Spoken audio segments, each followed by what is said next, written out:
Hello and welcome to Tacos Reviews.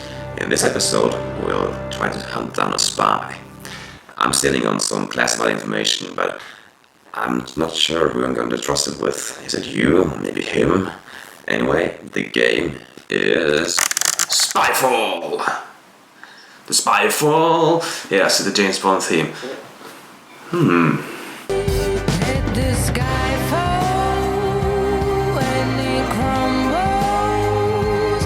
We will stand tall and face it all together. Let the sky fall when it crumbles. We will stand tall and face it all. Hello! So, in the box, we'll find a whole lot of cards. So, these bags, they contain small decks, and each deck has the same bottom. And what more is it? Let's see. So each deck has a spy on the bottom, and then we look here, it's a bank. So what's the next card? It's a bank. A bank. A bank. A bank. A bank. What's the point of having just identical cards and one spy? Let's find out. So we'll take one bag, it's a spy. We're careful not to look at the cards because that will spoil everything. So we'll take away the spy card and we shuffle the rest. And then we count the pairs, 4 pairs. So 1, 2, 3, 4 pairs. Then shuffle these without looking. And deal 1 card to each player. And then we can start the game. So, when every card is dealt out, you look at your card. And you can enjoy the nice artwork here. Or, in this case, you can just start breathing heavily and reveal that you're a spy. Well, you don't reveal it, but you realize you're a spy. So now you have to start thinking, because being a spy in this game is the hardest thing there is. And then there's me, I can just look at my card. Oh, enjoy the nice artwork here as well. All details, or a location and a name, and yeah, a lot of things. So, in this case, it's a bank. But one of the other 3 people are a spy. But how do I find it out? Who is it? Who can I trust? And what questions do I ask? So how do I figure out who the spy is? Well, it's quite easy actually. You just ask. No, I don't ask. Are you the spy? Because you can say no, unfortunately. But I can ask about questions about the location. So this is a bank, as you saw. So how do I find out that? Do I just ask him, so how much do you deposit here each week? What? Well, I could ask that, but in this way the spy would gain information that he is in a bank. Depositing is something you do in a bank usually, so if I ask that, yeah, he's going to know, because the spy will win the game if he can guess the correct location before time runs out. The other way the game ends is if everyone is agreeing, okay, I vote him as a spy and we all agree, well, then the game ends as well, or the timer. So we want to ask the questions that are revealing but not too revealing, and vague but not too vague, because let's say, okay, how often do you take your beach ball to this place? Well, yeah, beach ball to the bank? I don't think so. So then I will be pointed out as a spy, and that's not my intention at all. So this game is a real mind twister, and it's awesome actually. So the game is about giving questions that are not too vague, because if it's too vague, then you can be anywhere. So let's say someone asks me, so what kind of clothing do you wear? I just say, well, the appropriate clothing.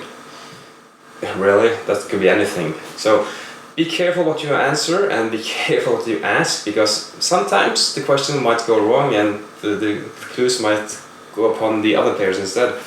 As a spy, the job is very difficult because you have to try and guess the location and be vaguely precise about the questions and answers you give, and hopefully no one will try to suspect that I am a spy.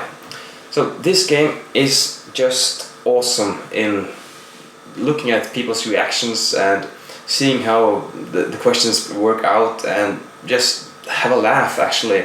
And it's a great way to socialize, and you learn your friends to know your friends, or the people you play with anyway. And yeah, I don't know, it's hard to explain this game because it's just it's so good of a game in a small package. So the game comes with a lot of locations, you know? Great, just great. And then you have the rulebook. It has this nice layout of all the locations. And there's a problem. These locations are okay, you know? You can look at them and try to memorize it. But if you're new to the game and you haven't seen this list, how can you know what location to guess? So you're the spy, and someone says the question, and you think, can it be there? Because how can you know there exists a submarine or a space station in this without seeing the list? So of course this can be an open table, it can go up between the players, but if you're being caught looking at this list, it's kind of suspicious, right? Well, at the same time, no. Because as a non-spy, you want to ask questions, and then you will refer to this list and try to find a question that isn't too revealing.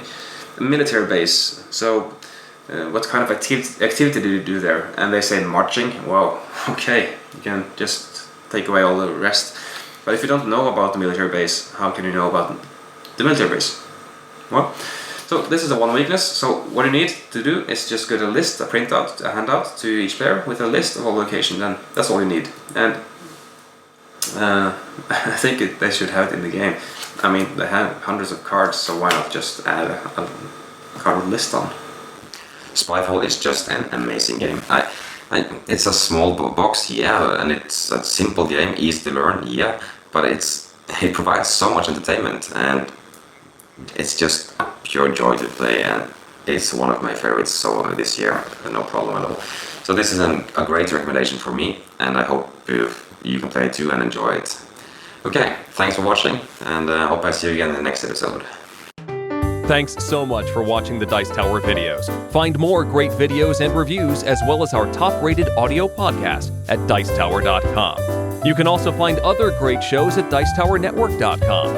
I'm Eric Summerer, and you've been watching The Dice Tower. The Dice Tower is sponsored by Cool Stuff Inc., where you can find great games for great prices. Cool stuff in stock. Check them out at CoolStuffInc.com.